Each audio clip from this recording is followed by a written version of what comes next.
Magandang araw mga batang grade 6. Handa na ba kayong makinig sa isang kwentong may halong misteryo at katatakutan? Pero teka muna, naranasan na ba ninyong makarinig ng kakaibang tunog sa gabi? O kaya naman ay nakapanood kayo ng isang palabas na hindi ninyo malaman kung totoo ba o katang-isip lamang? Kung oo, siguradong magugustuhan ninyo ang ating aralin ngayong araw. Dahil pag-uusapan natin ang tekstong naratibo o kwentong katatakutan, pagkakaiba ng realidad at pantasya, pangungusap na walang paksa, mga elementong biswal sa tekstong multimedia. Kaya ihanda ang inyong sarili, papel at lapis at sabay-sabay nating tuklasin ang mahiwagang mundo ng mga kwento. Tara, simulan na natin!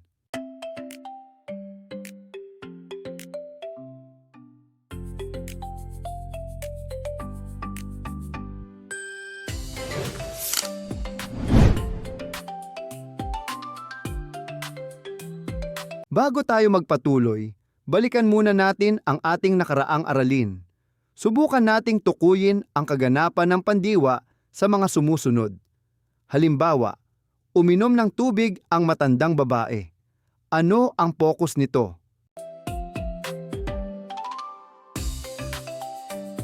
Tama, ito ay layon.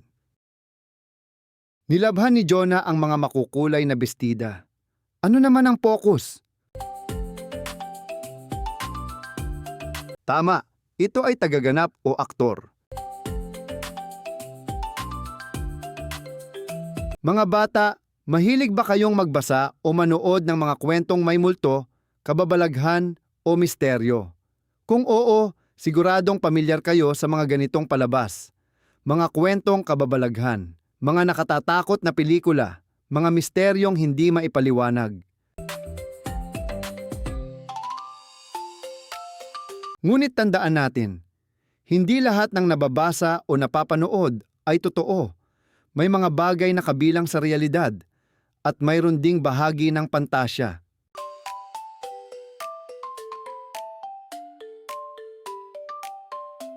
Ano nga ba ang realidad? Ang realidad ay tumutukoy sa mga bagay, pangyayari, o tao na tunay na umiiral at maaaring makita, maranasan o mapatunayan.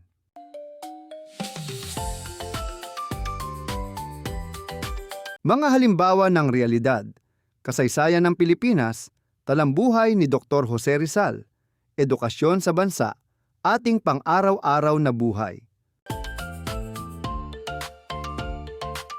Samantala, ang pantasya ay bunga ng imahinasyon at naglalaman ng mga bagay na hindi karaniwang nangyayari sa totoong buhay.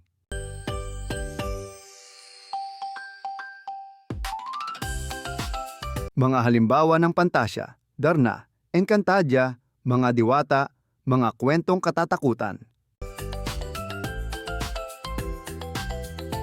Ngayon naman, alamin natin kung alin sa mga halimbawa ang kabilang sa realidad at alin naman ang kabilang sa pantasya. Mapapansin natin na ang kasaysayan ng Pilipinas, talambuhay ni Dr. Jose Rizal, at edukasyon ay kabilang sa realidad dahil ang mga ito ay totoo at may batayan sa tunay na buhay. Samantala, ang mga diwata, mga multo at engkantadiya ay kabilang sa pantasya dahil ang mga ito ay bunga ng imahinasyon at hindi karaniwang nangyayari sa ating pang-araw-araw na buhay. Ngayon naman kilalanin natin ang tekstong naratibo. Ang tekstong naratibo ay isang tekstong nagsasalaysay ng mga pangyayari na may simula, gitna at wakas. Layunin nitong magbigay kaalaman, magbigay aliw, maglahad ng mga karanasan. Isa sa mga halimbawa nito ay ang kwentong katatakutan. Bago natin basahin ang kwento, alamin muna natin ang ilang salitang maaaring mabasa natin. Una, alingaw-ngaw. Ito ay pag-uulit ng tunog bunga ng pagtalbog nito. Halimbawa, narinig nila ang alingaw-ngaw ng boses sa lumang gusali. Misteryo. Ito ay tumutukoy sa hiwaga o kababalaghan. Halimbawa, nanatiling misteryo ang pagkawala ng lumang kahon.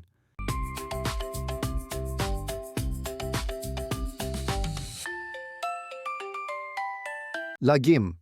Ito ay tumutukoy sa pinakamataas na uri ng takot. Halimbawa, nakita lagim sa mukha ng mga bata.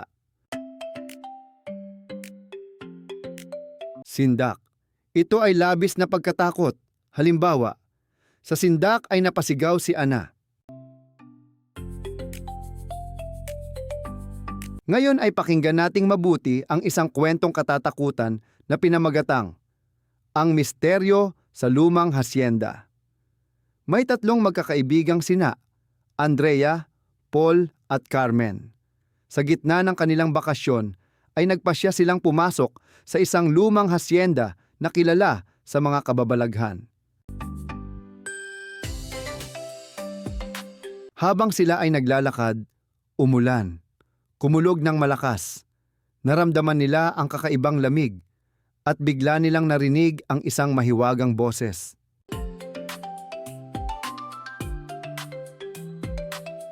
Pagkaraan ay nagpakita ang anino ng isang babae na tila may nais sabihin. Sa sobrang takot, agad silang tumakbo palabas ng hasyenda. Hanggang sa kasalukuyan, hindi pa rin nila alam kung ano talaga ang kanilang nakita.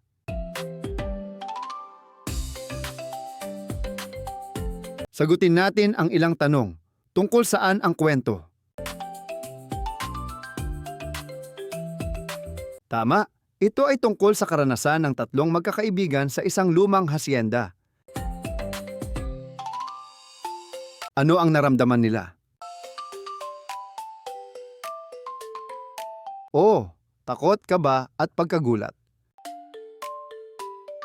Kung ikaw ang nasa kanilang kalagayan, ano ang iyong gagawin? Sa pagsulat ng kwentong katatakutan, mahalagang gumamit ng mga salitang nagbibigay ng matinding damdamin.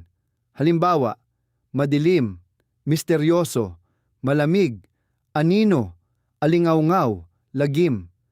Sa pamamagitan ng mga salitang ito, ay mas nadarama ng mambabasa ang takot at kaba sa kwento. Punta naman tayo sa ating aralin sa wika. Ang pangungusap na walang paksa ay pangungusap na walang simuno, ngunit buo pa rin ang diwang ipinahahayag. May iba't ibang uri nito.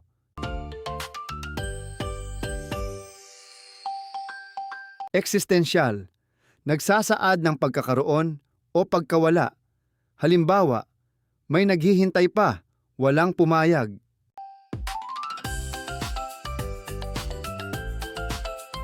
Padamdam, nagpapahayag ng matinding damdamin. Halimbawa, aray ko, Sus Mariosep!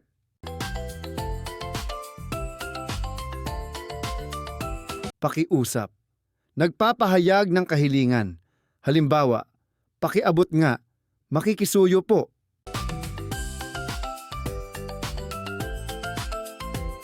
Temporal, nagsasaad ng oras o panahon.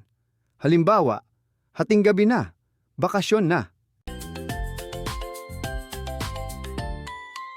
Modal, nagsasaad ng nais o maaari. Halimbawa, pwede ba? Kailangan mo ba ako?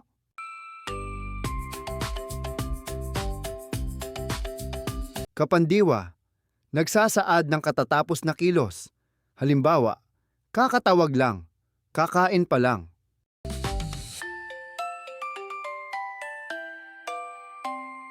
Penomenal, tumutukoy sa kalagayan ng panahon. Halimbawa, umuulan, maginaw.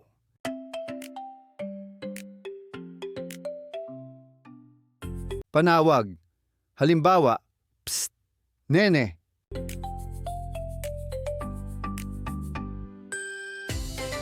Pambating panlipunan, halimbawa, salamat po, tao po. Alam ba ninyo na mas madaling maunawaan ang isang teksto kapag may kasamang larawan at graph? Tinatawag natin itong mga elementong biswal. mga uri ng elementong biswal, still images, mga larawang hindi gumagalaw, drawings o illustrations, mga guhit na nagpapalinaw ng ideya.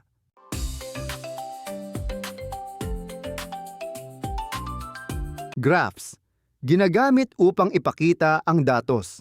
May iba't ibang uri ng graph, line graph, bar graph, pie graph, pictograph.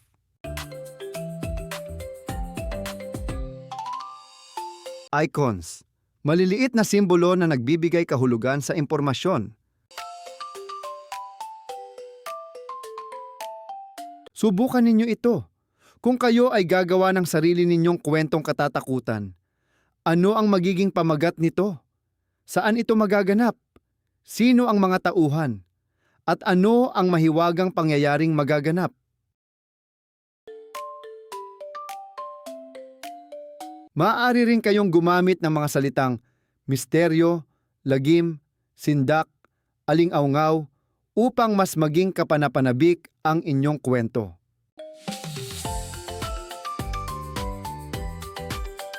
Ano ang ating mga natutuhan ngayong araw? Ang tekstong naratibo ay nagsasalaysay ng mga pangyayari. Ang kwentong katatakutan ay isang halimbawa ng tekstong naratibo. Ang realidad ay tumutukoy sa mga tunay na pangyayari, samantalang ang pantasya ay bunga ng imahinasyon. Ang pangungusap na walang paksa ay may iba't ibang uri. Ang mga elementong biswal ay nakatutulong upang higit nating maunawaan ang isang teksto. Mahusay, mga batang grade 6. Natapos natin ang isa na namang makabuluhang aralin tungkol sa tekstong naratibo, realidad at pantasya, pangungusap na walang paksa at mga elementong biswal. Kung marami kayong natutuhan, huwag kalimutang i-like, i-share at i-subscribe ang channel na ito upang hindi ninyo ma-miss ang iba pa nating mga aralin. Muli, ako ang inyong guro na nagsasabing, patuloy na magbasa, matuto at mangarap dahil ang edukasyon ang susi sa magandang kinabukasan. Paalam, at magkita-kita tayong muli sa susunod na aralin. At ngayon, mga bata, panahon na upang subukin at higit pang mapalalim ang inyong pag-unawa sa ating aralin. Sagutan ninyo ang mga inihandang worksheet at gawain, at gamitin ang mga kaalamang inyong natutuhan upang matagumpay na maisagawa ang bawat aktibidad.